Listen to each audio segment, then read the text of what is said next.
Record.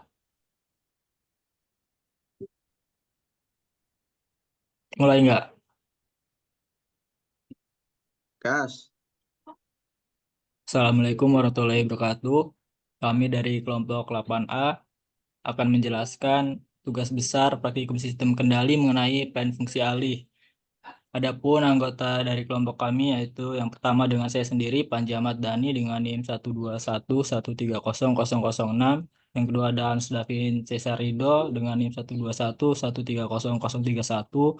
Yang ketiga ada Muhammad Aryo Pramono dengan NIM 121130034. Yang keempat ada M. Arga Putra Laksono dengan NIM 121130041. Next.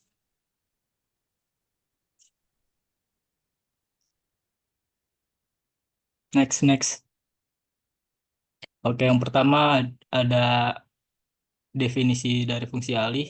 Fungsi alih merupakan perbandingan antara transformasi Laplace output dan input dari sistem tersebut.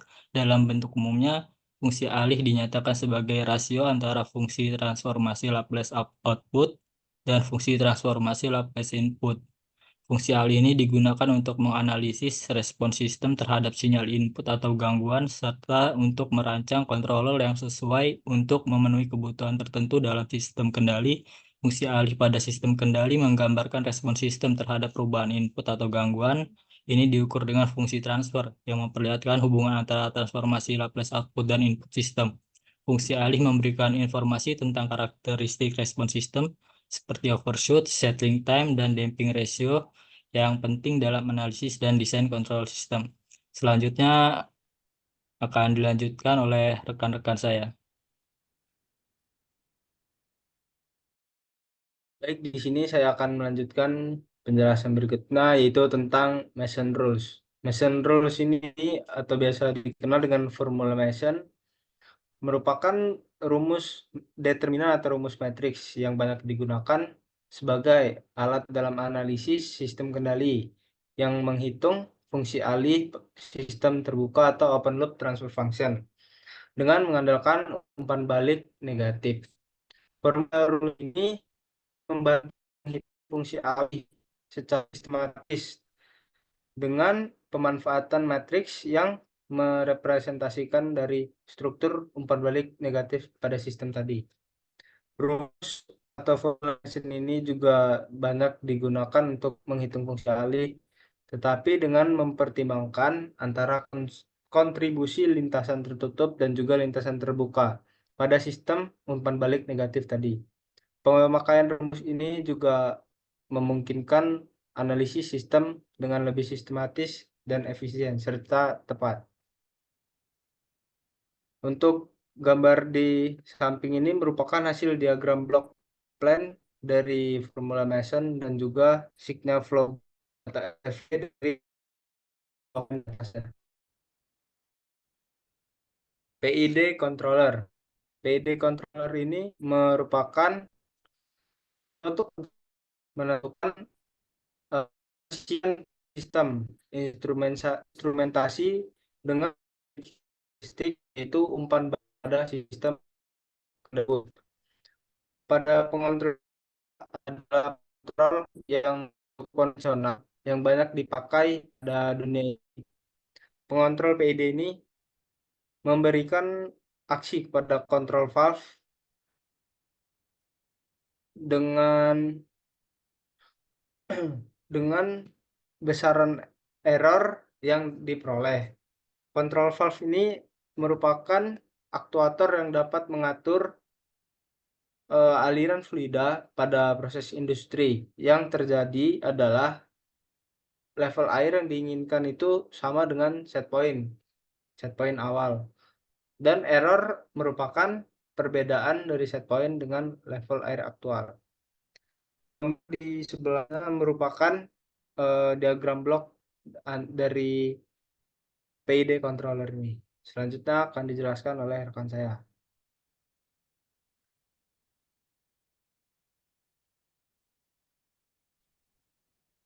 Baik, izinkan saya melanjutkan. Di sini ada respon system program, yaitu program yang digunakan untuk melakukan suatu respon sistem. Next.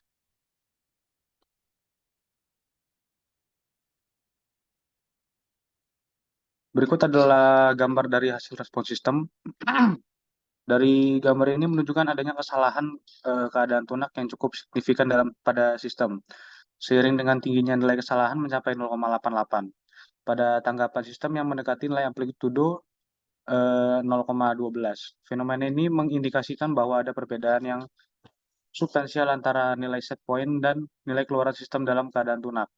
Dengan kesalahan keadaan tunak yang tinggi, sistem mungkin memerlukan penyesuaian lebih lanjut agar dapat mencapai kinerja yang lebih presisi dan juga akurat. Selain itu, gambaran waktu naik yang relatif lama sekitar 1,5 detik juga dapat diidentifikasi dari gambar tersebut. Waktu naik yang cukup lama ini menunjukkan bahwa sistem membutuhkan waktu yang cukup panjang untuk mencapai nilai set point atau kondisi stabil setelah menerima perubahan input. Untuk meningkatkan respon sistem terhadap perubahan, implementasi sistem control loop tertutup mungkin diperlukan. Sistem loop kontrol tertutup memungkinkan adanya umpan balik yang dapat secara dinamis mengkoreksi kesalahan dan meningkatkan kinerja sistem secara keseluruhan. Oleh karena itu, pemilihan dan penyesuaian parameter kontrol loop tertutup dapat menjadi langkah kritis dalam meningkatkan respon sistem dan mengurangi kesalahan keadaan tunak. Next.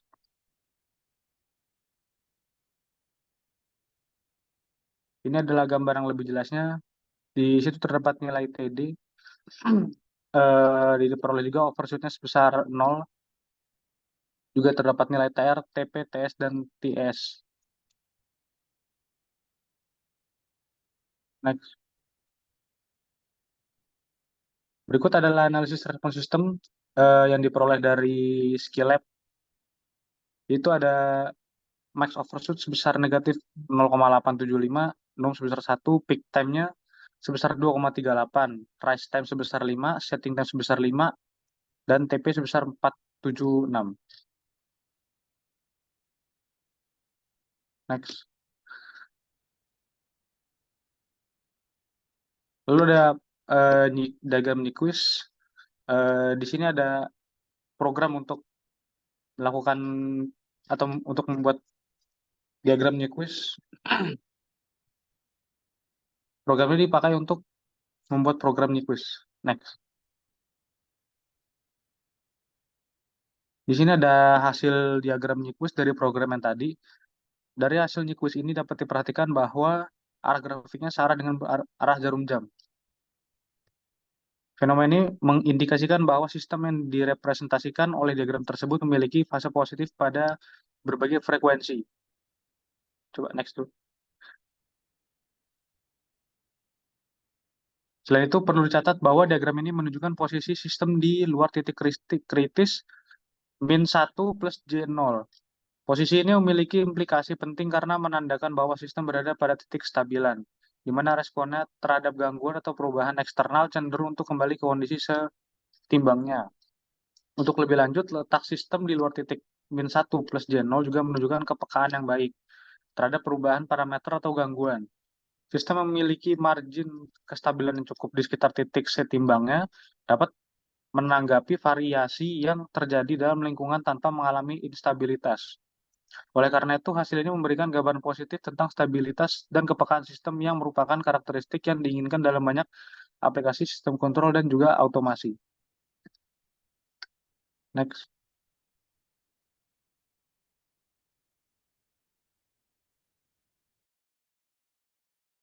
Untuk selanjutnya akan dijelaskan oleh rekan saya.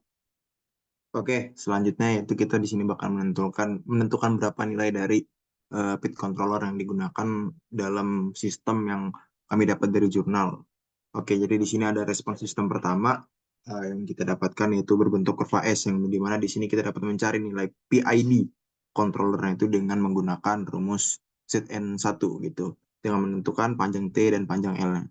Oke, mungkin biar lebih jelas bisa next saja. Oke, untuk nilai T dan L sendiri bisa kita lihat di sini dapat dibedakan dari kedua garis tegak ya, yang dimana di situ ada yang sebelah kiri dan sebelah kanan. Untuk garis tegak yang di sebelah kanan itu menunjukkan panjang T-nya, dan yang di sebelah kiri itu menunjukkan panjang L-nya. Jadi di sini kita dapatkan bahwa besar dari T-nya itu sendiri sebesar 1 dikurang 0,125 dan L-nya sebesar 0,125. Dan di situ bisa dapat kita lihat, bisa dapat kita cari untuk menentukan berapa besar KP, KI, dan KD sebagai komponen dalam PID controllernya. Oke, next. Oke, berikut untuk perhitungan dari PID controller sendiri. Di sini kita dapat untuk besar nilai T itu sama dengan 1 dikurang 0,125 sama dengan 0,875 dan nilai L itu sebesar 0,125. Untuk mencari nilai KP, KI, dan KD itu kita memerlukan TI atau tau I dan tau D. Untuk mencari KP itu sendiri kita menggunakan persamaan 1,2 dikali T per L sehingga kita masukkan didapat KP-nya sebesar 8,4. Dan untuk mencari KI, kita membutuhkan tau I dengan persamaan 2L sama dengan 2 dikali L, dengan hasil sama dengan 0,25. Ketika kita mencari KI, kita perlu membagi KP dengan tau I, yaitu sebesar 8,4 dibagi 0,25, sama dengan 33,6. Sedangkan untuk tau D di sini akan menjadi komponen dalam menentukan KD, yang dimana tau D di sini kita dapatkan sebesar 0,0625, dan untuk KD-nya sendiri di sini kita mendapatkan sebesar 0,525, sehingga untuk komponen dalam penyusunan PID controllernya kita dapat untuk KP sama dengan 8,4, KI sama dengan 33,6, KD sama dengan 0,525. Sehingga untuk persamaan dari PID controllernya kita dapat menggunakan persamaan Ziegler-Nichols. GC S sama dengan KP dikali 1 plus 1 per tau IS ditambah tau DS. Sama dengan 8,4 dikali 1 plus 0,2, 1 plus 1 per 0,25 S plus 0,0625 S. Atau bisa kita gunakan dengan persamaan yang menggunakan T dan L-nya saja gitu. Yaitu sebesar 0,6 T dikali S plus 1 per L kuadrat per S. Kita masukkan nilai T dan L-nya, sehingga didapat persamaan dari GCS-nya itu sebesar 0,525 dikali S plus 8 kuadrat per S. Sehingga kalau kita gambarkan dalam bentuk diagram blok ya, untuk menghubungkan PID controller dan fungsi alih yang kita gunakan, di sini kita dapatkan untuk PID controller sebesar 0,525 dikali S plus 8 kuadrat per S, dan untuk fungsi alihnya sebesar 1 per S kuadrat plus 5S plus 8. Sehingga dari diagram blok ini dapat kita cari untuk besaran CS per RS-nya itu sebesar 21 S kuadrat plus 336S plus 1344 per 40 S pangkat 3 ditambah 200 S kuadrat ditambah 320 S. Karena sesuai dengan diagram blok ini, maka kita perlu dengan persamaan yang dimana GSHS per 1 plus GSHS. Yang berarti di sini kita lanjutkan di bawahnya sama dengan 21S kuadrat ditambah 336S ditambah 1344 dibagi 40S pangkat 3 ditambah 200S kuadrat ditambah 320S per atau dibagi dengan 21S kuadrat plus 336S plus 1344 plus 40S pangkat 3 plus 200S kuadrat plus 320S per 40S pangkat 3 plus 200S kuadrat plus 320S. Oke, mungkin kita balik dulu ke yang tadi, belum selesai. Sehingga didapat untuk hasil akhirnya itu sebesar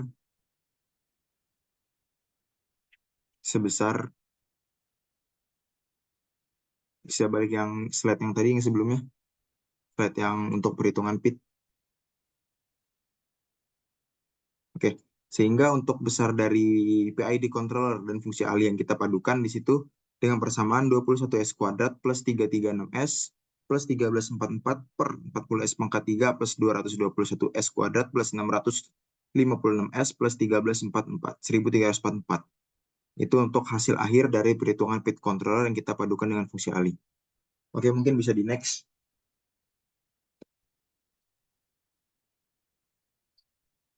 Oke, jadi di sini kita untuk melihat gitu bagaimana respon sistem dari variasi PID itu sendiri. Kita melihat kestabilan dengan adanya variasi PID itu sendiri. Di sini kita menggunakan respon sistem program seperti yang tertera pada di layar ini, yang dimana di situ besar num kita gantikan dengan pembilang pada hasil CS per RS, dan denumnya sebesar penyebut pada hasil CS per RS yang kita dapatkan dari perhitungan PID sebelumnya. Oke, next.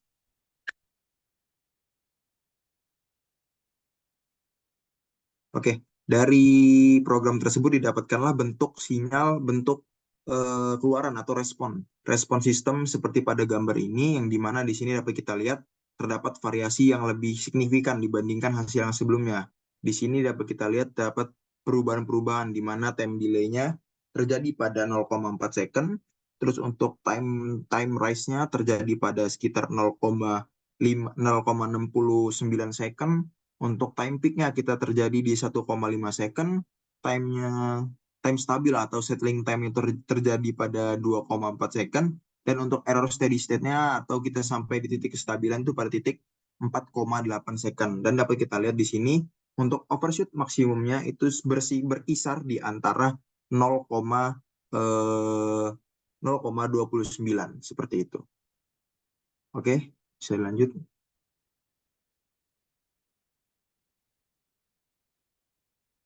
Bisa di next. Oke, di sini adalah program Nyquist yang kita gunakan untuk melihat bagaimana kestabilan dari respon sistem dari sistem yang kita gunakan ya. Itu tinggal kita ganti num dan den-nya saja sesuai dengan PID controller yang kita dapatkan tadi sebelumnya. Oke, kita next. Oke, dapat kita lihat ya di sini dari hasil Nyquist diagram PID plus transfer function-nya. Di sini bahwa untuk kestabilannya sendiri dapat kita lihat arah dari arsiran di sini menunjukkan searah dengan jarum jam. Yang artinya apa? Yang artinya di sini kepekaan dari sistem ini ada gitu. Kepekaannya cukup baik, dan untuk kestabilannya sendiri karena salah satu kestabilan Nyquist atau syarat dari kestabilan Nyquist yaitu untuk arsirannya tidak melewati atau tidak berada pada titik min 1 plus 0J. Dan ini berada di luar dari min 1 plus 0J, sehingga dapat dikatakan untuk hasil dari PID controller dikombinasikan dengan transfer function ini hasilnya stabil dan memiliki respon yang cukup baik. Sehingga oke, bisa dilanjutkan. Oke, untuk kesimpulan sendiri saya kembalikan kepada moderator. Oke. Adapun kesimpulan yang kita dapat dari tugas besar ini, yaitu dalam penggunaan kontrol PID terdapat beberapa jenis kontrol yang digunakan, yaitu yang pertama ada controller P, yang kedua ada controller PD, yang ketiga ada controller PID. Adapun pengaruh kontrol PID terhadap suatu sistem, yaitu untuk yang pertama untuk memperbaiki respon transien, yang kedua untuk menghilangkan error steady state, yang ketiga untuk memberikan efek redaman. Sekian presentasi dari kelompok kami mengenai tugas besar ini. Mohon maaf bila ada kekurangan terkait penjelasan yang kami sampaikan. Sekian, wassalamualaikum warahmatullahi wabarakatuh. Terima kasih.